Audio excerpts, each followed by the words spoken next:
बिस्मिल्लाहिर्रहमानिर्रहीम। अस्सलाम वालेकुम नाज़रीन किराम, प्राइम टाइम में आप सभी नाज़रीन का खैर मकदम है। प्राइम टाइम में बात करते हैं पहलगाम में होने वाली खून रेजी, जिसमें कम से कम 26 सयाह हलाक हुए। सन 2019 के बाद से कश्मीर में दहशतगर्दों की सबसे मुल्हिक कार्रवाई करार दिया जा रहा है। आपको बता दी कि मारे जाने वाले फौजी या सिक्योरिटी एहलकार नहीं, बल्कि कश्मीर की सबसे खूबसूरत वादी पहलगाम में छुट्टी गुजारने के लिए आने वाले आम शहरी थे, और यही बात इस हमले को बेरहमी का रंग देती है। नाज़रीन किराम, माहिरीन का कहना है कि इन्हीं बातों को जो है मद्देनजर रखते हुए इंडिया का इस हमले पर रद्द अमल न सिर्फ माजी की मिसालें बल्कि अंदरूनी दबाव की बुनियाद पर भी तय होने का इम्कान है। इब्तदाई तौर पर भारत की जानिब से जो इकदाम किए गए हैं, इनमें दोनों ममालिक की मरकजी सरहदी गुजरगाह जो है, सरहदी गुजरगाह यानी वाघा बॉर्डर की बंदिश, सिंध माहिदे की मुअत्तली और सफरतकारों की बेदखली जो है वो शामिल है। ज़्यादा अहम बात यह है कि मुल्क के वज़ीर दिफा राजनाथ सिंह ने सख्त जवाब देने का वादा करते हुए कहा है कि न सिर्फ इस हमले में मुलव्वस मुजरिमों के खिलाफ कार्रवाई की जाएगी, बल्कि पस पर्दा रहकर ये कार्रवाई करने वाले मंसूबा साजों को भी नहीं छोड़ा जाएगा।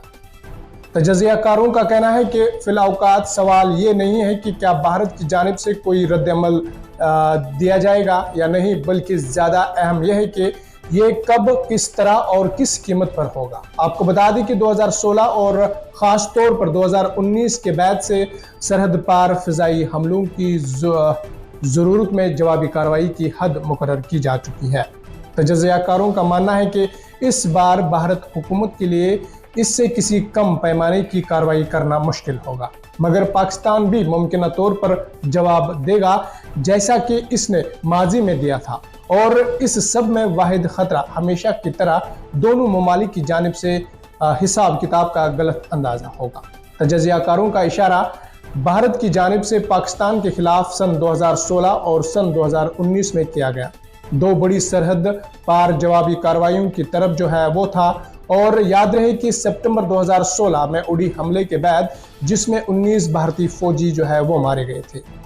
भारतीय जो है वो आपको बता दी कि भारत ने जो है लाइन ऑफ कंट्रोल के पार मुबैना सर्जिकल स्ट्राइक की थी, जिनमें पाकिस्तान के ज़ेर इंतज़ाम कश्मीर में मौजूदा अस्करियत पसंदों के ठिकानों को जो है वो निशाना बनाया गया था। और इसी तरह सन 2019 में पुलवामा में नीम फौजी दस्तों के कम से कम 40 एहलकारों के मारे जाने के बाद इंडिया ने जो है बालाकोट में अस्करियत पसंदों के मुबैना कैंप को निशाना बनाया था। सन 1971 की जंग के बाद से ये भारत की जानिब से पाकिस्तान की सरहद और हुदूद में इस नौयत का पहला हमला था।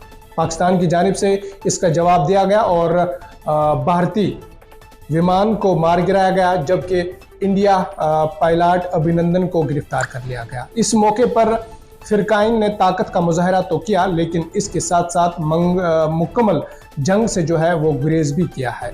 इस वाक़े के 2 साल बाद सन 2021 में इंडिया और पाकिस्तान ने लाइन ऑफ कंट्रोल पर जंगबंदी पर इत्तेफाक किया था, जो इंडिया के ज़ेर इंतज़ाम कश्मीर में दहशतगर्दों के हमलों के बावजूद बड़ी हद तक बरकरार रही है। पहलगाम में होने वाले ताज़ा तरीन हमले में बड़ी तादाद में हिंदुस्तानी शहरियों को निशाना बनाने जाने के बाद अब भारत सर्जिकल स्ट्राइक मिसाइल हमलों के मूड में नजर आ रहा है, जिस पर तजज़ियाकारों का कहना है कि अगर भारत की जानिब से जवाबी कार्रवाई के जरिए दहशतगर्दों के हदफ को कामयाबी के साथ निशाना बनाया जाता है, तो इसका एक फ़ायदा तो ये होगा कि दुश्मन के खिलाफ डिटरेंस बहाल होगी, और दूसरा फ़ायदा भारत मुखालिफ खतरे में कमी की जो है वो सूरत में होगा। मगर जवाबी कार्रवाई का नुकसान ये हो सकता है कि संगीन बहरान सर उठा सकता है, और यहाँ तक कि बराह रास्त तसादुम का खतरा भी हो सकता है। अगर इस वक्त हिंदुस्तान और पाकिस्तान के दरमियान जंग होती है तो इस जंग के क्या नताइज निकल सकते हैं, लेकिन अगर दोनों ममालिक तहम्मुल का मुजाहरा करें तो क्या इस जंग से बचा जा सकता है, वो भी ऐसे वक्त में जब दहशतगर्दों ने पहलगाम में 26 बेगुनाह सयाहों को मौत के घाट उतार दिया था। और इस वक्त हिंदुस्तान का हर शहरी इस पर नाराज़ है इसी सूरत हाल में जंग जो है वो बेहतर ऑप्शन है या नहीं है। अगर पाकिस्तान और भारत के दरमियान जंग हुई तो जान व माल का भारी नुकसान हो सकता है। दोनों ममालिक के हजारों शहरी और फौजी हलाक हो सकते हैं।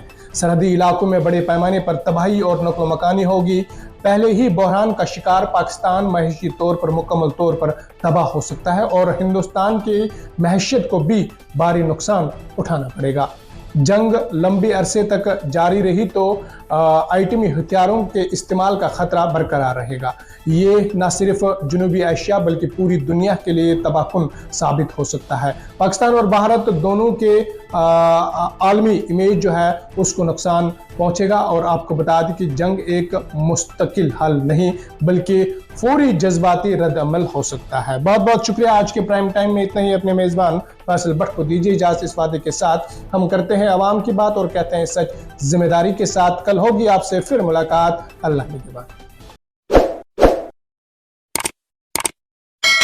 जम्मू कश्मीर की खबरों के लिए जुड़े रहिए JK अपडेट के साथ।